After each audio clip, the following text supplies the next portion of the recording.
जैसा कि हमने लास्ट एपिसोड में देखा था, शिनबू इज़ुबी से कहता है, अगर तुम्हें गिरना ही है तो किसी के प्यार में गिरो। तभी इज़ुबी को एंजल दिखाई देता है। वो उसके पीछे जाती है, उससे बात करने की कोशिश करती है, पर जैसे ही शिनबू वहाँ आता है वो गायब हो जाता है। वो उसे बुलाने की कोशिश करती है पर वो वहाँ से चला जाता है। और फिर अचानक इज़ुबी को चक्कर आ जाते हैं। शिनबू उसे जैसे तैसे घर लेकर आता है। शिनवू देखता है उसे काफ़ी तेज फीवर आ रहा होता है। वो पूरी रात उसकी देखभाल करता है। इज़ुबी उसे कहती है, you seem like a doctor today, और स्माइल करती है। नेक्स्ट मॉर्निंग इज़ुबी बिल्कुल ठीक हो जाती है। वो नीचे जाती है जहाँ सोफे पे शिनवू सो रहा होता है। वो उसे ब्लैंकेट उड़ाकर ऊपर बालकनी में धूप सेकती है कि तभी शिनबू भी वहाँ पर पहुँच जाता है। वो इज़ुबी से कहता है, क्या अब तुम ठीक हो? वो कहती है, हाँ अब मैं ठीक हूँ। शिनबू अपना हाथ आगे बढ़ाते हुए कहता है, लाओ मैं चेक करूँ, क्या तुम्हें अभी भी फीवर तो नहीं? वो उसे रोक देती है और कहती है, अपने हाथों को मुझसे दूर रखो। Don't you dare lay a finger on my body. Shinwoo कहता है, तुम हमेशा मेरी कॉपी क्यों करती हो? ठीक है, तो क्या मैं अपने पैरों से तुम्हारा बुखार चेक कर सकता हूँ? इज़ुबी कहती है, नो, तुम मुझसे दूर रहो। शिनवू अपने जेब से फ़ोन निकालता है और कहता है, then what should I do with this? Izubi की आंखें फट जाती हैं और कहती है, क्या ये मेरा है? वो कहता है, not yet, it's your once I give it to you. वो बालकनी के ऊपर चढ़ जाता है और कहता है, क्या मैं इसे फेंक दूँ? वैसे ये फ़ोन नया है, अगर ये टूट गया तो? इज़ुबी अपने दोनों हाथ आगे करते हुए कहती है, नहीं बिल्कुल नहीं, और एक क्यूट सा चेहरा बनाती है जिसे देखकर किसी का भी दिल पिघल सकता है। और फिर क्या, शिनवू भी उसे फ़ोन दे ही देता है। वो कहती है, क्या सच में तुम ये फ़ोन मुझे फ्री में दे रहे हो? शिनवू कहता है, ऐसा बिल्कुल मत सोचना, अगर मैंने तुम्हें कभी फ़ोन लगाया और तुमने नहीं उठाया तब देखना। इज़ुबी उस फ़ोन के फंक्शन देखने लगती है और कैमरा ऑन करती है। वो शिनबू के फ़ोटो लेती है और कहती है, ह्यूमंस इसी तरह कैमरे का यूज़ करते हैं, है ना? शिनबू उससे फ़ोन छीन लेता है और अपने फ़ोटो डिलीट करता है। वो उसे कहती है, अगर मैं फिर से अपनी मेमोरी भूल गई तो? मैं इसे एज अ मेमोरी रखना चाहती हूँ। शिनबू उसके पास आता है और उसके साथ फ़ोटो क्लिक करता है। दोनों को स्कूल में दिखाया जाता है। इज़ुबी कहती है, 1 से लेकर 10 तक जितने भी नंबर हैं वो सब तुम्हारे हैं। मैं और भी लोगों का नंबर लेना चाहती हूँ, जैसे कि ग्रैंडमा और मेरे स्कूल के फ्रेंड। और तभी उसे सामने संग्युल दिखाई देता है। वो भागकर उसके पास जाती है और उसका नंबर मांगती है। शिनवू को काफ़ी गुस्सा आता है। तभी इज़ुबी का एक और क्लासमेट आ जाता है। वो उससे भी उसका नंबर मांगती है। वो मजाक में कहता है, अगर तुम मेरे साथ फ्लर्ट कर रही हो तो इट्स गेट कॉम्प्लिकेटेड। वो कहता है, क्या मेरा नंबर सेकंड है? इज़ुबी कहती है, नो, यू आर नंबर 14।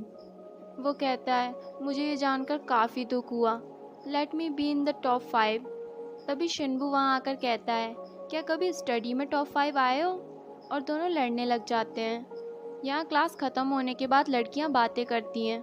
उनमें से एक गर्ल कहती है, कैट फेस वाली लड़कियों से लड़के जल्दी इम्प्रेस होते हैं। एक लड़की उसे टीज़ करने के लिए कह देती है, तुम्हारा फेस कैट जैसा नहीं, डॉग जैसा है। यहाँ बेचारी इज़ुबी सब बैठे बैठे सुन रही होती है, पर उसके पल्ले कुछ नहीं पड़ता। सभी को लंच टेबल पर दिखाया जाता है। इसी बीच शिनवू ये भी कहता है कि खाने में कुछ प्रॉब्लम है, लेकिन सबको वो खाना नॉर्मल लगता है। दूर बैठी वो टीचर भी वहाँ से सब कुछ देख रही थी। अचानक से ही लंच के बाद शिनवू की हालत खराब होने लग जाती है। यहाँ दूसरी तरफ वो स्कूल टीचर भी बीमार होने लग जाती है। दोनों को साथ में हॉस्पिटल में एडमिट कर दिया जाता है। वो कर्टन हटा के शिनवू की तरफ देखती हैं और इमोशनल हो जाती हैं। वो कहती हैं, क्या तुम सच में मेरे शिनवू हो? कि तभी वहाँ पर इज़ुबी और ग्रैंडमा आ जाती हैं। ग्रैंडमा शिनवू को काफ़ी डांटती हैं। वो कहती हैं, क्या तुम लिस्ट नहीं पढ़ सकते? तुम्हें पता है कि तुम्हें सी फूड से एलर्जी है। इज़ुबी ग्रैंडमा को बताती है, हमारी एक स्कूल टीचर भी सी फूड खाने के बाद बीमार हो गई। टीचर इतना सुनते ही आगे जाकर छुप जाती हैं। वो जाते हुए भी शिनवू को देखती हैं।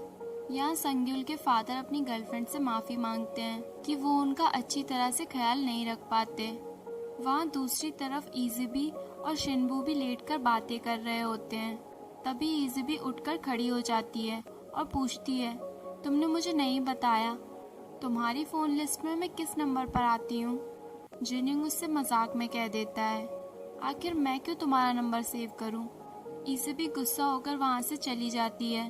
शिनबू अपना फ़ोन उठाता है और 1 नंबर डायल करता है। सबसे पहला नाम इज़ुबी का होता है, पर लड़कों की आदत तो हम सब जानते हैं, प्यार है पर जताना नहीं आता। नेक्स्ट डे स्कूल में एक बार फिर लड़कियां उसे परेशान करने की कोशिश करती हैं, लेकिन हर बार की तरह शिनबू वहां आ जाता है। दोनों क्लास में आते हैं, जहां वो बदतमीज लड़के एक बार फिर उस लड़के को सता रहे होते हैं। इज़ुबी भी मजाक मजाक में उस लड़के के ऊपर वो बुक फेंक देती है, और जैसे ही बात इज़ुबी पर आती है, हमारे दोनों हीरो से प्रोटेक्ट करने के लिए वहां पहुंच जाते हैं। बाहर जाके वो लड़का इज़ुबी को थैंक यू कहता है उसकी हेल्प करने के लिए। शिनवू अकेले में संगिल से कहता है, तुम्हें इज़ुबी के मामले में बोलने की कोई ज़रूरत नहीं है, उसके लिए मैं हूँ। संगिल भी उसे कह देता है, मुझे नहीं लगता कि तुम कर पा रहे हो, और इतना कहकर वो वहाँ से चला जाता है। यहाँ उस बदमाश लड़के की एक बार फिर क्लास लगती है, और इसी बीच उस लड़के के सामने एक बड़ा खुलासा होता है। वो क्लास के टॉपर लड़के को सर की यूएसबी से फोटो लेते हुए देख लेता है, जिसमें टेस्ट पेपर की सारी इन्फॉर्मेशन होती है। वो उस लड़के को ब्लैकमेल करता है और कहता है, अगर तुमने इस टेस्ट में मुझे नहीं बचाया तो मैं सबके सामने ये बात कह दूंगा कि तुम चीटिंग के सहारे हर बार सेकंड पोजीशन पर आते थे। इज़ुबी और शिनवू भी टेस्ट की फुल तैयारी में लगे होते हैं। इज़ुबी शिनवू की पढ़ाई में हेल्प करती है। स्टडी के दौरान शिनवू बबलगम खा रहा होता है। उसे बलून फुलाता हुआ देख इज़ुबी भी काफ़ी इंटरेस्ट के साथ कहती है, मैं भी इसे करना चाहती हूँ। और फिर क्या, बबलगम के कई पैकेट्स ओपन हो जाते हैं, पर इज़ुबी इसमें फेल हो जाती है। सडनली इज़ुबी शिनवू से क्वेश्चन करती है, क्या वो लड़की तुम्हारी गर्लफ्रेंड है? क्या तुम दोनों एक कपल हो? शिनवू भी मज़े लेने के लिए उससे कहता है, क्या तुम्हें जेलसी हो रही है? इज़ुबी बात टालते हुए कहती है, इसी वजह से मैं तुम्हारे साथ नहीं पढ़ती, तुम मुझे पढ़ने ही नहीं देते, और वहाँ से उठकर चली जाती है। शिनवू अकेले ही खुद से बात करते हुए कहता है, जेलस तो मुझे फील होना चाहिए। नेक्स्ट मॉर्निंग सुबह सुबह इज़ुबी की आंखों से आंसू बह रहे होते हैं। शिनवू उसे देखता है, वो ढेर सारे अनियन को कट कर रही होती है और शिनवू को बताती है, ग्रैंडमा की तबीयत कल से ख़राब है, इसीलिए वो अभी आराम कर रही हैं, और इसीलिए मैंने सोचा कि उनकी थोड़ी हेल्प कर दूं। यहाँ शिनवू की ग्रैंडमा की हालत दिन ब दिन ख़राब होती जा रही थी। नेक्स्ट डे वो लड़का एक बार फिर उस लड़के को धमकी देता है, टेस्ट में उसे सब कुछ बताने की। टीचर टेस्ट से पहले एक बार सभी बच्चों को चेक करती है, जहाँ चीटिंग के बड़े बड़े हथकंडे सामने आते हैं। टेस्ट की शुरुआत से ही वो उसे टॉर्चर करता है। शिनवू इस बात को नोटिस करता है, पर वो कुछ नहीं कहता। पर हमारी टीचर भी कहाँ कम थी, वो समझ जाती है और उस लड़के को खड़ा होने को कहती है, जहाँ उसके पास पेपर की 2 शीट मिलती हैं। टीचर सबके सामने उस लड़के से पूछती हैं, इस काम में तुम्हारी हेल्प किसने की है? बगल में बैठा लड़का घबरा जाता है कि अब तो ये मेरा नाम ले ही लेगा, कि तभी वो लड़का कहता है, संग्युल ने मेरी हेल्प की है। क्लास के सभी बच्चे संग्युल की तरफ देखते हैं। टीचर दोनों को स्टाफ रूम में लेकर जाती हैं और उनसे क्वेश्चनिंग करती है। यहाँ इज़ुबी सभी को कहती है, मुझे नहीं लगता कि संग्युल ऐसा कर सकता है, और तभी शिनवू को वो बात याद आती है। यहाँ टीचर संग्युल से अकेले में क्वेश्चनिंग कर रही होती हैं।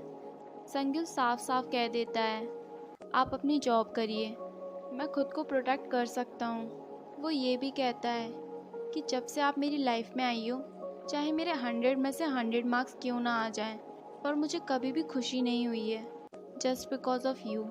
शिनवू टीचर के पास जाता है और उसने जो भी देखा वो सब उन्हें बता देता है।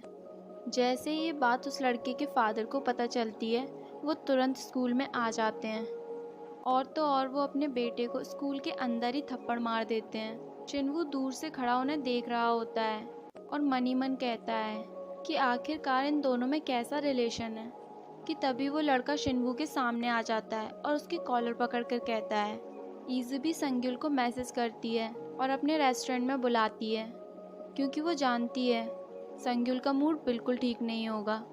वो उसे खुश करने के लिए अपने हाथों से खिलाती है।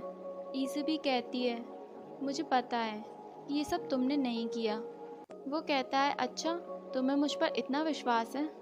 वो कहती है जो लड़का सबकी हेल्प करता है, सबको हंसाता है, वो कभी ऐसा काम कर ही नहीं सकता। संग्युल कहता है लगता है तुम्हें कुछ गलतफहमी हो गई है। ईज़बी कहती है आई बिलीव यू, शिनवू भी तुम पर बिलीव करता है। संग्युल कहता है वैसे वो नज़र नहीं आ रहा। और वहाँ शिनवू को दिखाया जाता है वही स्कूल के बदमाश लड़के सब मिलकर उसे पीट रहे होते हैं। तभी उन सब का लीडर आ जाता है और कहता है तुम्हें दूसरों की फैमिली की कन्वर्सेशन सुनने में बड़ा मज़ा आता है ना। शिनवू कहता है टीचर को जाकर सब कुछ सच बता दो, मुझे पता है ये संग्युल ने नहीं किया है। और तभी शिनवू का फ़ोन रिंग करता है। वो शिनवू का फ़ोन पिक कर लेता है और ईज़बी से बात करता है। ईज़बी पूछती है शिनवू कहाँ है। वो कहता है तुम उसकी चिंता मत करो, वो हमारे साथ प्लेग्राउंड में खेल रहा है। संग्युल ईज़बी से पूछता है आखिर हुआ क्या। ईज़बी कहती है लगता है शिनवू डेंजर में है। और इसी के साथ हमारा ये एपिसोड यहीं पर ख़त्म हो जाता है।